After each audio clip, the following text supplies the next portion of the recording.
지금도 사실 판단이 좀 안 서거든요.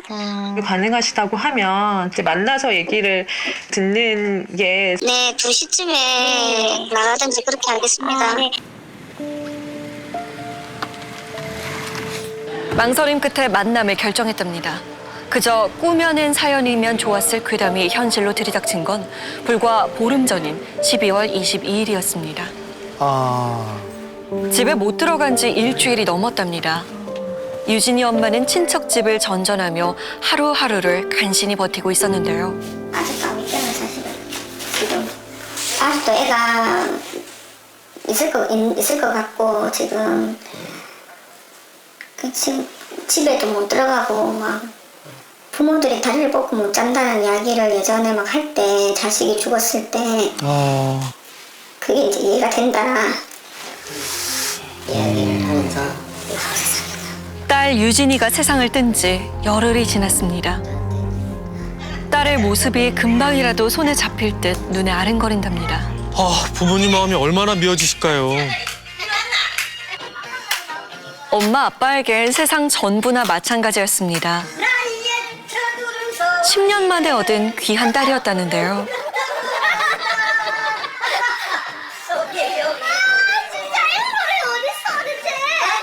아이는 겨우 14년을 살고 지난해 12월 22일 세상을 떠났습니다.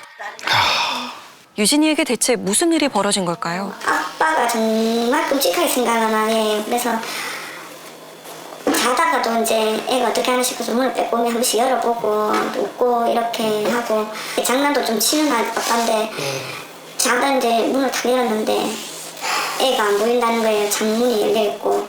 네? 단지 봐라고 이불 안에 있다고 내가 그랬더만 아니라고 애가 없다고 이러는 거예요. 새벽 6시. 평소라면 세상 모르게 잠들었을 딸아이가 보이지 않았다는데요. 불길한 예감은 곧 현실이 되었습니다. 유진이가 12층, 자신의 방 창문 아래 화단에서 발견된 겁니다. 아이고 세상에. 아이에게 무슨 일이 있었던 걸까요?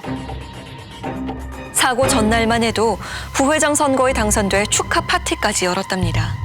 원체 학교생활 적극적으로 하다 보니까 엄마 아빠는 참 부족하고 모자란 거 많지만은 애가 저렇게 하는 거에 대해서 너무 대견해하고 하는 거에 대해서 항상 응원하고 보기만 해도 할머니 말 맞다는 아까운 아이였는데 너무 안 됐다. 딸의 마지막 흔적이 그대로 남아있는 방입니다. 엄마는 아직 주인 잃은 이 방에 들어올 자신이 없다는데요. 딸이 매일 썼던 메모장이며 손때 묻은 책도 그대로였습니다. 돌 될 때 아빠가 십자수까지 했었어요. 아빠가 그 만원 액자를 만들어서 시집갈때 줄 거라고. 딸은 왜 이렇게 일찍 세상을 떠난 걸까요? 혹시 딸에게 말 못할 비밀이라도 있었던 게 아닐까요? 야. 그런데 사고 전 꺼림칙한 일이 있었답니다. 자꾸 2층에서 이상한 소리가 나, 시끄러운 소리가 난다. 잠을 못 자겠다는 거예요. 너무 시끄러워서. 약간 머리를 이렇게 하면서 막 시끄럽다 이렇게 이야기를 했었어요. 약간 이렇게 하면서. 그래서 제가 왜 저러나? 어머니한테는 아무 소리도 안 들리는. 예, 안 들고. 조용한 거실에서 자꾸만 시끄러운 소리가 들린다며 괴로워했다는 겁니다. 유진이는 대체 무슨 소리를 들었던 걸까? 저렇게 행동을 하지? 이 생각을 하긴 했었어요. 그래요. 그 순간 어떤 생각도 있었냐면 이건 무슨 인터넷에 이상한 걸 봤나? 이 생각을 또 하기도 했었어요. 근데 그 평소 때 그럴 만한 그런 상황들이 한 번도 그런 모습을 보여준 적이 없었기 때문에 조금 이상하다 정도 이렇게 하고는 그냥 저도 잠이 들었던 것 같아요. 부모가 잠든 깊은 밤. 유진이는 극단적인 선택을 하고 맙니다. 아이고 참. 그런데 바로 다음 날 유진이가 살던 곳에서 400km가량 떨어진 경기도 시흥에서 비슷한 일이 일어났습니다. 아이고. 여기는 맨날 밤마다 저희 가족 운동하는 코스예요. 아파트로 그냥 맨날 돌아요. 유진이처럼 자신이 사는 아파트 화단에서 발견됐는데요. 피해자 나이는 17살. 이번에도 미성년자입니다. 15m에서 한 20m 정도 돼요. 그러겠죠. 한 층에 3m 정도 네, 되니까요. 아들 강현이가 아파트 7층에서 추락한 겁니다. 강현이는 왜 이렇게 무서운 선택을 한 걸까요? 그냥 이렇게 자는 힘 것처럼. 없이. 네. 그 우리가 말하는 그 목류병 걸린 거 같은 네. 거. 집이 이렇게 커졌다가 자기 주변이 작아졌다가 어지러웠던 것 같아요. 사고 전날 아들의 모습이 마음에 걸린다는데요. 혹시 이 이상 징후들이 아들의 추락과 무슨 연관이 있는 걸까요? 가장 이해할 수 없는 건 아들이 추락한 지점입니다. 네? 컵이 여기에 다 걸려 있어요, 평상시에. 네. 네, 이걸 열고 떨어진 거예요.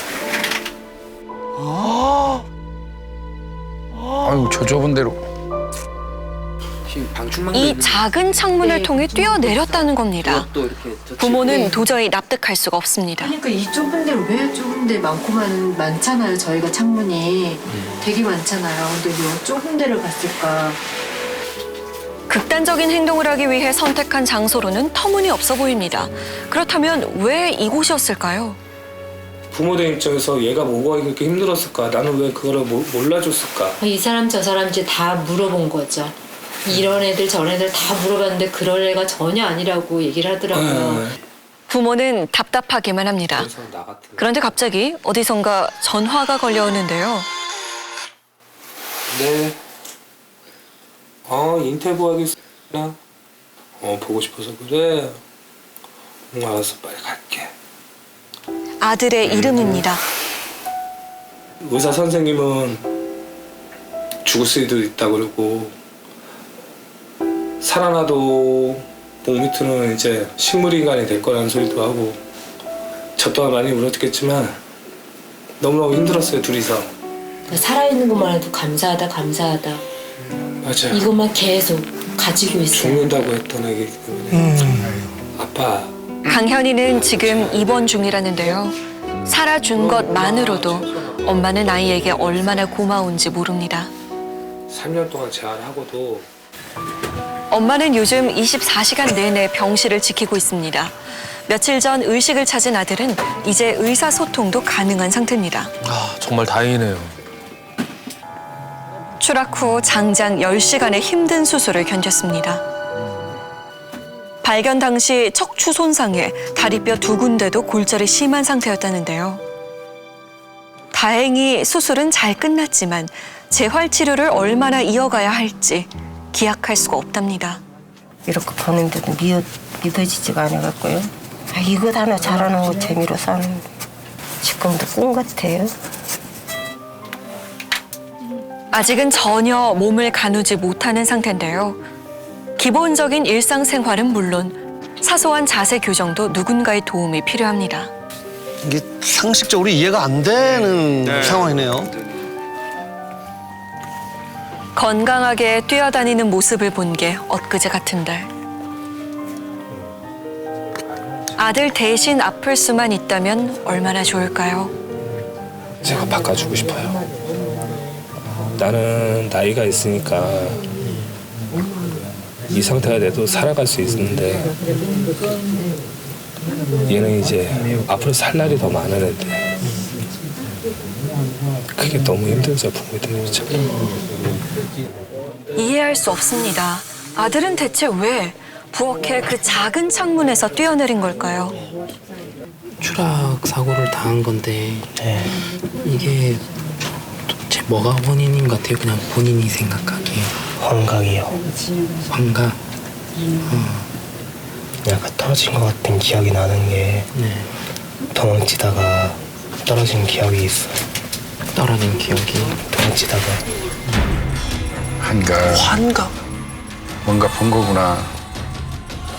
고층 아파트에서 일어난 이상한 추락 사고. 두 아이를 벼랑 끝으로 몰고 간 건 대체 무엇이었을까요?